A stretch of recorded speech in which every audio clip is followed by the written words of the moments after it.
নমস্কার, আজও একটা অঙ্কনীয় অঙ্কটা বলা আছে কোনো নির্বাচনে একজন প্রার্থী মোট ভোটের 40% পেয়ে 298টি ভোটে জয়ী হয়েছেন।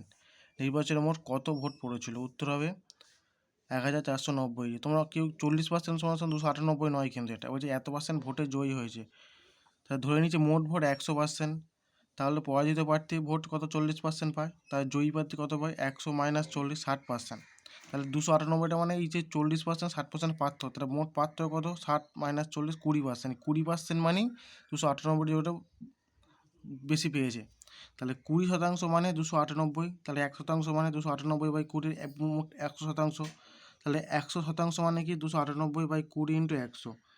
এইটা কেটে দেবো, 0 0 কেটে দেবো, 2 দিয়ে কাটলে 2 × 1 = 2, 8 × 2 = 4, 2 × 8, আর 9 × 2 = 18। তাহলে কত হবে? 1 4 9, আর 10 গুণ করলে কত হয়? 1490। এই ভোট, মোট ভোট। আশা করি সব বুঝতে পেরেছ।